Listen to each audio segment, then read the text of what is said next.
Hello everyone, welcome to my channel. আমাকে যারা Facebook থেকে দেখছেন তারা আমার শর্মিষ্ঠা মুহুরী প্রোফাইল থেকে দেখছেন, আর যারা আমাকে ইউটিউব থেকে দেখছেন তারা শর্মিষ্ঠা কুকস থেকে দেখছেন। যে যেখান থেকে দেখুন না কেন আমার চ্যানেলটাকে লাইক করবেন, শেয়ার করবেন, সঙ্গে থাকবেন, এটাই আমার আশা। আজকে শেয়ার করছি একটা খুব সিম্পল রেসিপি, যেটা সরপুঁটি মাছ দিয়ে আমি করব। সরপুঁটি মাছের সর্ষে ঝাল আমার শর্মিষ্ঠা কুকস চ্যানেলে আগেই আছে, আপনারা স্ক্রল করে দেখবেন। আর ফেসবুকে আমি সর্ষে ঝাল আপলোড করেছিলাম কিনা খুব একটা মনে করতে পারছি না। এনিওয়ে, অন্য সময় হয়তো করে দেব। আর আজকে করছি আমি একদম সিম্পল, শুধু ধনে পাতা দিয়ে আর কালো জিরে ফোড়ন দিয়ে কিভাবে আমি সরপুঁটি মাছ রান্না করি সেটা আমি শেয়ার করছি। অনেক সময় বয়স্কদের সর্ষে ঠিক পেটে সহ্য হয় না, এবং তাদের কথা মনে রেখেই এই রেসিপিটা শেয়ার করছি, যেটা আমার বাবা মাও কিন্তু খেতে খুব পছন্দ করেন, বা আমাদেরও কিন্তু গরম ভাতের সাথে খেতে সত্যিই খুব ভালো লাগে।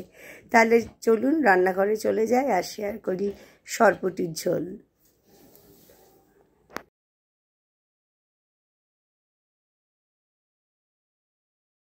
আজকে রান্না করছি একদম টাটকা সরপুঁটি মাছের ঝোল, এবং খুব তাড়াতাড়ি খাওয়ার মতন, তাড়াতাড়ি রান্না করে খাওয়ার মতন একটা রেসিপি।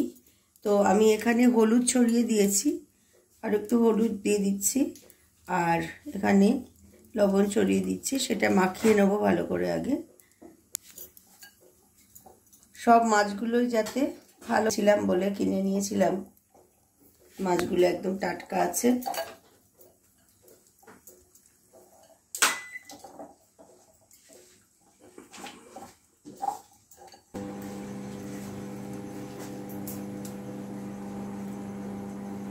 তেল গরম হয়ে গেছে, এটা সর্ষের তেল নিয়েছি। এই কড়াইয়ে মাছগুলো ভেজে নিচ্ছি।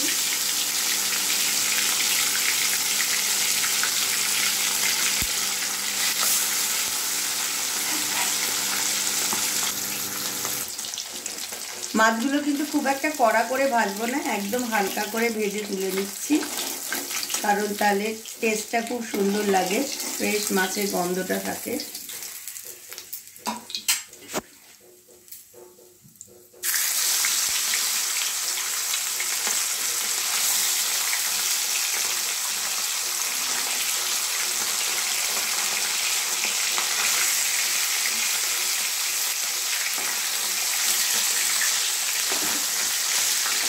এই তিনটে তিনটে করে ভাজছি।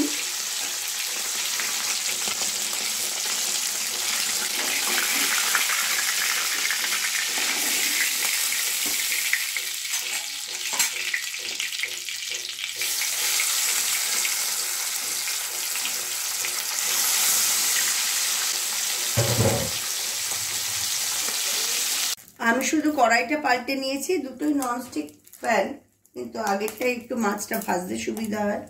এখানে নিয়েছি 1 চামচ কালো জিরে আর 2টো শুকনো লঙ্কা, এটা ফোড়ন দিয়ে দিলাম।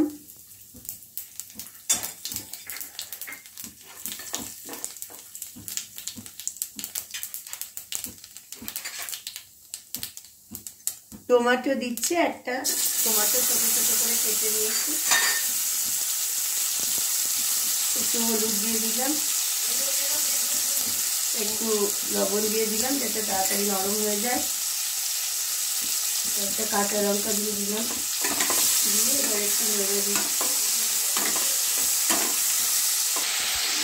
টমেটো একদম নরম হয়ে এসছে, এবার আমি জল দিয়ে দিচ্ছি,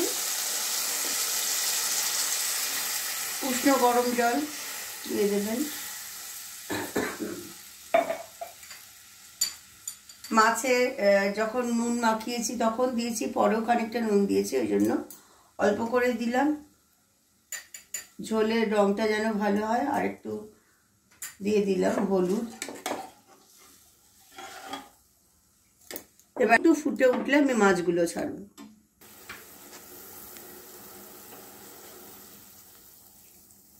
জলটা দিয়েছিলাম, ঝোলটাও ফুটে উঠেছে, এবার আমি মাছগুলো আস্তে আস্তে ছেড়ে দেব।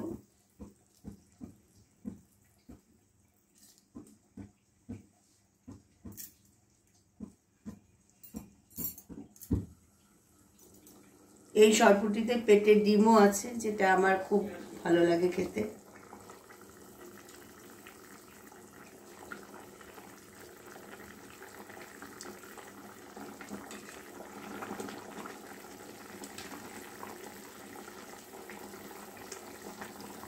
আমি আমার লাস্ট পাবদা মাছের ভিডিওটাও খুব সিম্পল একটা রেসিপি দিয়েছিলাম।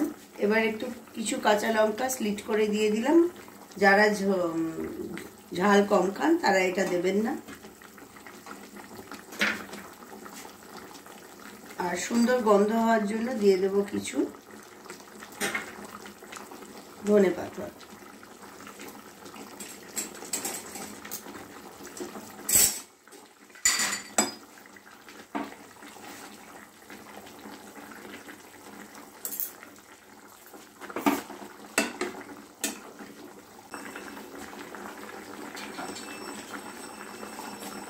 এটা দিয়ে ঢেকে দিচ্ছি।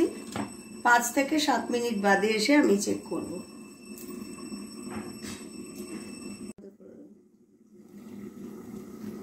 আমি 5 মিনিটের একটু আগেই চলে এলাম, কারণ মনে হচ্ছে হয়ে গেছে।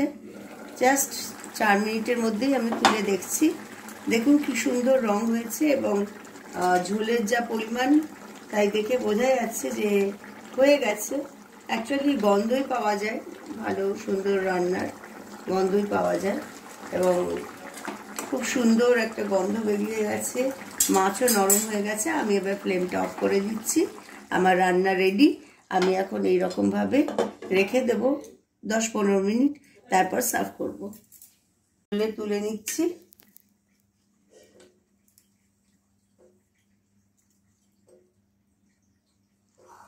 গরম ভাতের সাথে এই মাছ খেতে, সরপুঁটি মাছ খেতে ভীষণই ভালো লাগে।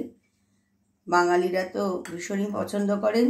আর যারা আমার এই ভিডিও দেখছেন তারা এরকমভাবে রান্না করে দেখবেন, যে অত্যন্ত সিম্পল উপায়ে করলেও কিন্তু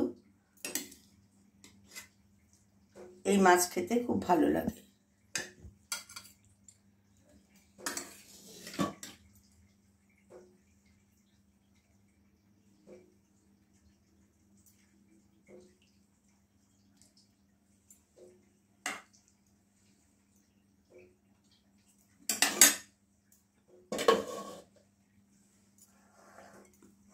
আমার সরপুঁটি মাছের ঝোল রেডি, একদম গরম ধোয়া উঠছে।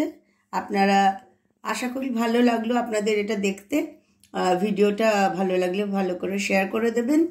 আর আবার ফিরে আসবো নতুন কোনো ভিডিও নিয়ে। Till then take care and bye by.